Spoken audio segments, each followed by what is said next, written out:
வணக்கம். செல்வகுமாரின் விவசாயிகளுக்கான வானிலை முன்னறிவிப்பு.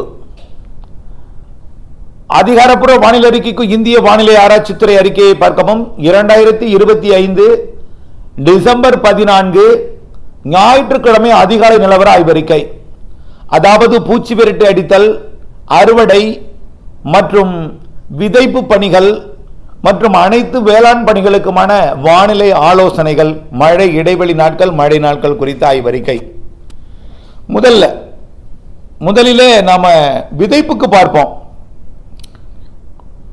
விதைப்பை பொறுத்த வரைக்கும் என்ன விதைப்பு நடைபெறுகிறதுனா, விதைப்புக்கு மழை இடைவெளி கிடைக்குமா என்று டெல்டா மாவட்டங்கள் முதல் நீலகிரி உள்ளிட்ட மேற்கு தொடர்ச்சி மலை மாவட்டங்கள் வரைக்கும் மழை இடைவெளியை எதிர்நோக்கி இருக்கிறார்கள்.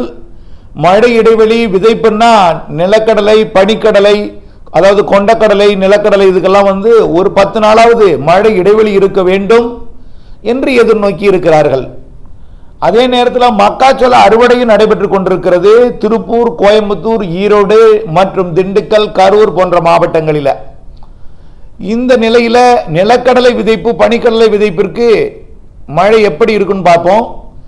இப்போ இன்றைக்கு நாம அதாவது மேகமூட்டம் கொடுத்திருந்த இந்த நிகழ்வு சற்று விலகி இருக்கிற காரணத்தினால், அதாவது கடலோரத்தில் மட்டும் மழையையும் உள்ளே மேகமூட்டத்தையும் கொடுத்த நிகழ்வு விலகி இருக்கிற காரணத்தினால இருகாற்று இணைவு ஏற்படாமல் மேகமாக மாற வேண்டிய அந்த காற்று மழையாக பொழிய வேண்டிய, மேகமாக மாற வேண்டிய அந்த காற்று பனியாக பொழிகிறது, குளிரையும் கொடுக்கிறது. மலைப்பகுதிகளில் பனிப்பொழிவு என்பது நீர்ப்பனியாக பொழிந்து கொண்டிருக்கிறது. அது வெப்பநிலை குறைந்த இடத்துல எல்லாம் உறைபனியாக மாறி இருக்கிறது. அதாவது 2 டிகிரி வரைக்கும் சென்று இருந்தாலும் சில இடங்களிலே நேற்றைக்கு 0 டிகிரியை எட்டி இருக்கிறது. இன்றைக்கு -1 டிகிரியை எட்டி இருக்கிறது. பல்வேறு பள்ளத்தாக்கு மற்றும் சிகர பகுதிகளில் எல்லாம் தேயிலைக்கு சற்று அச்சுறுத்தலை கொடுத்திருக்கிறது.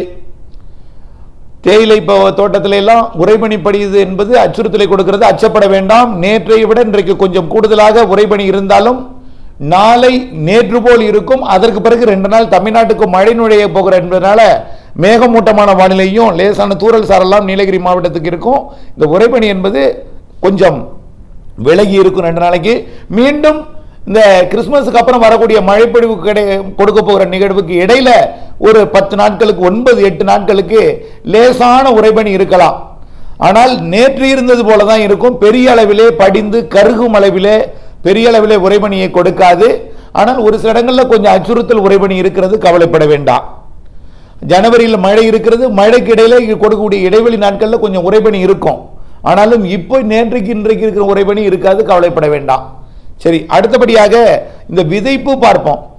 இப்போ இன்றைக்கு விதைக்க வேண்டாம், ஏன்னா 16, 17 செவ்வாய் புதன் மழை இருக்கு தமிழ்நாட்டில். அதனால இந்த செவ்வாய் புதன் மழை பொழிவை பார்த்து விட்டு எவ்வளவு மழை பொழிந்திருக்கிறது, உங்களுடைய நிலத்தின் தன்மை எப்படி இருக்கு, சில இடங்களில் கனமழையும் இருக்கும், சில இடங்களில் மிதமான மழை இருக்கும், சில இடங்களில் லேசான மழை இருக்கும், சில இடங்களில் நனைக்கும் மழை இருக்கும், சில இடங்களில் தூறல் இருக்கும், சில இடங்களில் ஒதுக்கவும் செய்யும். எல்லா மனநிலையுடன் தான் இருக்கணும். எங்க பரவலா மழை பெய்யும்னா தென் மாவட்டங்கள், தென் மாவட்ட மேற்கு தொடர்ச்சி மலை மற்றும் கடலோர மாவட்டங்களின் கடலோர பகுதிகளுக்கு கண்டிப்பா மழை உண்டு. உள்ளேயும் மழை உண்டு. லேசான மிதமான சற்று கனமழை இருக்கும். ஓரிடங்களில் கனமழை இருக்கும். நீலகிரி மற்றும் அப்படியே திருப்பதி வரைக்கும் உள்ள அந்த கிழக்கு தொடர்ச்சி மலை பகுதி, அதாவது நீலகிரி, ஈரோடு, கிருஷ்ணகிரி, தர்மபுரி, சேலம் மாவட்டத்தில் மேட்டூர், குளத்தூர் பகுதி, திருப்பத்தூர், வேலூர், இந்த மாவட்ட பகுதியில் கொஞ்சம் மழை குறைவாக இருக்கும். தூறல் சாரல் நனைக்கும் மழை இருக்கும். சரி, இந்த 2 நாள் தமிழ்நாட்டுக்கு மழை இருக்கு. 16, 17, 18ஆம் தேதி தென்கோடியில் மட்டும் இருக்கும். ஆக 3 நாள் வச்சுக்கங்க. இந்த 3 நாள் உறைபனி இருக்காது, குளிர் குறைவாக இருக்கும், மழை இருக்கும், தூறல் சாரல் எல்லாமே இருக்கும், சற்று கனமழை இருக்கும். மேற்கு தொடர்ச்சி மலையோட நாலுமூக்கு, ஊத்து, காக்காட்சி போன்ற தென்காசி, திருநெல்வேலி மாவட்ட மலை பகுதிகளிலையும் அப்படியே ஆங்காங்கே கொஞ்சம் மிக கனமழை பொழிவு கூட வாய்ப்பு இருக்குது கண்டிப்பா. ரைட், இப்போ இது முடிஞ்சோடனே மீண்டும் அதாவது 18ஆம் தேதிக்கு அப்புறம் 19 இருந்து 27ஆம் தேதி வரைக்கும் ஒரு இடைவெளி கிடைக்கும். இலங்கையில் மட்டும் அவ்வப்பொழுது மழைப்பொழிவை கொடுக்கும். அதுவும் பெருசா பாதிக்கிற மழை இல்லை. இப்போ இந்த 16, 17 இலங்கைக்கு அச்சுறுத்த மழை இருக்கு. தமிழ்நாட்டுக்கே கொடுக்குதுன்னா அதுக்கு முன்னாடி வடக்கு கிழக்கு மாகாணங்களுக்கு இலங்கைக்கு அச்சுறுத்தல் மழை இருக்கு 16, 17, 18. அப்புறம் அப்படி இருந்துட்டு இருக்கும், லேசா இருக்கும், தவிர பெருசா இருக்காது. ஆனால் இலங்கையோட மலைப்பகுதிகளில் உறைபனி வாய்ப்பு இல்லை, மழை வாய்ப்பு இருக்கும். ஆக அங்கே இல்லை, நீலகிரிக்கு மட்டும்தான் உறைபனி அச்சுறுத்தல், வேற எங்கேயும் இல்லை. தமிழ்நாட்டிலே வரக்கூடிய இந்த வரக்கூடிய 19 இருந்து 27 வரைக்கும் ஒரு வாரத்திற்கு ஒரு 8 நாட்களுக்கு மழை இடைவெளி கொடுக்க இருக்கிறது. அந்த இடைவெளியில நீங்க நிலக்கடலை விதைக்கலாம். ஆனால் அந்த இடைவெளியை பயன்படுத்திக்கணும், லேட் பண்ணிடக்கூடாது. கரெக்டாக 19 விதைச்சா உங்களுக்கு ஒரு வாரம் இருக்கும், முளைப்புக்கு சரியா இருக்கும். லேட் பண்ணிட்டீங்கன்னா அப்புறம் மழை வந்துடும் மாச கடைசியில், புரிஞ்சுக்கிங்க அதை முதல்ல. ஏனென்றால் இந்த கேப்புங்கிறது ரொம்ப சுகரா இருக்கு விதைப்புக்கும் முளைப்புக்கும். ஆனால் உங்களுடைய நிலத்தின் தன்மையை பொறுத்து இருக்கு. இப்போ இந்த 16, 17 மழை கூடுதலாக பெய்து விட்டால் விதைக்க முடியாது, உழ முடியாது, சதவலாக இருக்கும். கொஞ்சம் நீர் தண்ணியில் கொஞ்சம் அது வயல் நிலத்தில் அதிக ஈரத்தன்மை இருந்தால் அது உழ முடியாது, நிலக்கடலை போட முடியாது, இதெல்லாம் இருக்கு. மீண்டும் உங்களுக்கு 4 நாள் ஒரு வாரம் காயணும் அப்படின்னு நீங்க சொல்லுவீங்க. அப்படி இருந்தாலும் இருக்கலாம், புரியுதுங்களா? ஒரு சில இடங்கள்ல எல்லாமே உங்களுடைய இந்த 2 நாள் மழையை பொறுத்து தான் நிலத்தோட தன்மை மாறுவதற்கு வாய்ப்பு இருக்கு. இந்த 16, 17 மழை ஒரு இடத்துல கூடுதல் குறைவாக இருக்கும், அதை வச்சு நீங்க முடிவு பண்ணிக்கங்க. ஆனால் அளவாக பெய்திருந்து நிலக்கடலை விதைப்புக்கு ஏற்ற நிலத்தின் தன்மை இருந்தால் சரியாக நீங்கள் 18ஆம் தேதி 19ஆம் தேதி நிலக்கடலை விதைப்புக்கு தொடங்கிடணும். அப்பதான் அந்த 28ஆம் தேதிக்குள்ள முளைப்பு வந்திருக்கும். அப்புறம் இன்னொன்று கவனிங்க, அடுத்தது 28ஆம் தேதி வாக்கில் இலங்கைக்கு மழைப்பிடிப்பை தொடக்கி மெல்ல இலங்கையில் நுழைந்து இலங்கை ஊடாக மன்னார் வளைகுடா மற்றும் பாக்ஜல சிந்தி இடைப்பட்ட பகுதி வழியாக தென் மாவட்டங்கள் வழியாக அரபிக்கடல் நோக்கி நகரும் நிகழ்வு மெல்ல நகரும் நிகழ்வாக இருக்கும். உருவாவதிலும் தாமதம் இருக்கும், தீவிரமடைவதிலும் தாமதம் இருக்கும். மெல்ல நகர்ந்து மெல்ல நுழைந்து மெல்ல விலகும் நிகழ்வாக இருக்கும் என்பதனால கண்டிப்பா மழை தொடங்கியதிலிருந்து ஒரு 4-5 நாட்களுக்கு நிறைய மழை பொழிவு தருகிறது. ஜனவரி மாதம் 3ஆம் தேதி 4ஆம் தேதி 5ஆம் தேதி வரைக்கும் இந்த மாத இறுதி நாட்கள்ல என்பதை நான் தெரியப்படுத்த விரும்புகிறேன். ஆக அதையும் கவனத்தில் கொள்ள வேண்டும். ஆகவே இதுல குறிப்பா தென் மாவட்டங்கள், தென் மாவட்ட மேற்கு தொடர்ச்சி மலை, தென் கடலோரம், டெல்டா மாவட்டங்கள், டெல்டாவிற்கு உள்ளே இலங்கை எல்லாம் நிறைய மழை இருக்கு, மீண்டும் மழை. ஓகே, இப்படி இருக்கு என்பதை நீங்கள் தெரிந்து கொள்ள வேண்டும்.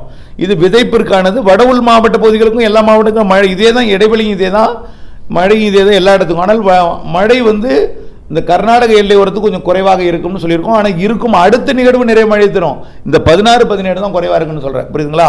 அடுத்த நிகழ்வு ஆந்திர பிரதேசமும் கொடுக்கும், கர்நாடகாவுக்கும் கொடுக்கும். அடுத்த நிகழ்வு நல்ல மழை தரும், மாத இறுதி நிகழ்வு.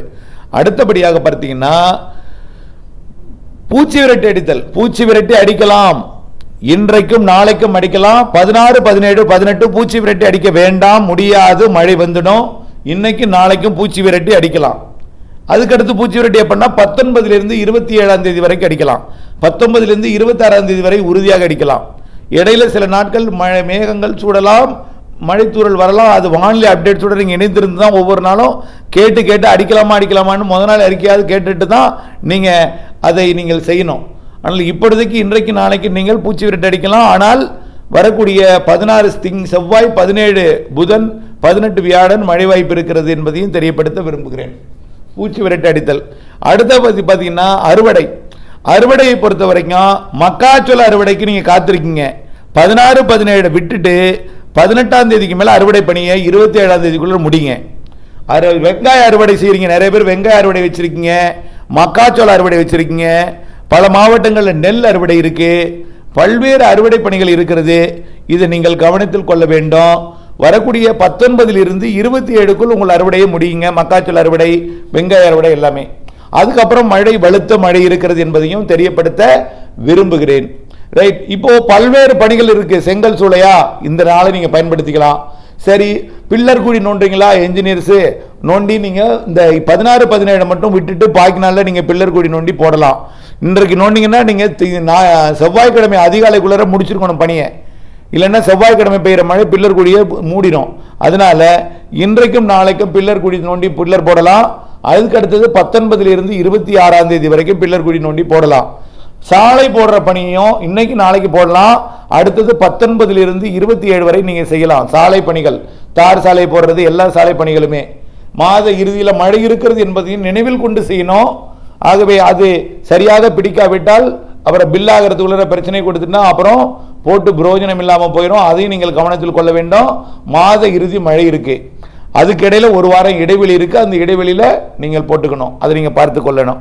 உங்களுடைய முடிவுக்க விட்டு விடுகிறேன். எல்லா பணிக்கும் இதான் ஆய்வறிக்கை. உப்பளத்தை பொறுத்த வரைக்கும் உப்பு பாத்தியில திறந்திருப்பீங்க, இப்ப விற்பனைக்காக திறந்திருப்பீங்க. 16, 17 மழை இருக்கிறது என்பதனால மூடுங்க. அடுத்தது மாத இறுதியில் வலுவான மழை இருக்கிறதா பக்காவா மூடிடுங்க. மாத இறுதியில் தூத்துக்குடி மாவட்ட உப்பு உற்பத்தியாளர் நல்ல ஸ்ட்ராங்கா மூடிடணும். தூத்துக்குடி மாவட்டம் மற்றும் நாகப்பட்டினம் மாவட்டம் அகஸ்தியம்பள்ளி, கடினல் வயல் போன்ற உப்பள பகுதிகளுக்கு, அதே போல மரக்காணத்துக்கு கூட வரக்கூடிய இந்த மாத இறுதி மழை வலுவாக இருக்கும். உப்பளத்தில் உப்பு பாத்தியை நீங்க உப்பு உற்பத்தி செய்யல இருந்தாலும் உப்பு உற்பத்திக்காக செய்யப்பட்ட உற்பத்தி விற்பனைக்காக திறந்திருப்பீங்க, விற்பனை செய்து கொண்டிருப்பீங்க. மீண்டும் மழை 16, 17 வரப்போகிறது என்பது மூடி பாதுகாத்துருங்க. ஸ்ட்ராங்கான மழை இந்த மாத இறுதி நாட்கள்லையும் ஜனவரி மாதம் 3, 4 நாட்கள் இருக்கிறது முதல் நாள்ல. பிறகு பொங்கலுக்கும் மழை இருக்கு. ஜனவரி 20, 22, 23, 24 தேதியிலே மழை இருக்கு. இதையெல்லாம் நினைவில் கொண்டு மூடி பாதுகாத்துற கேட்டுக்கொள்கிறேன். இணைந்தே இருங்கள் அப்டேட்ஸுடன். நன்றி.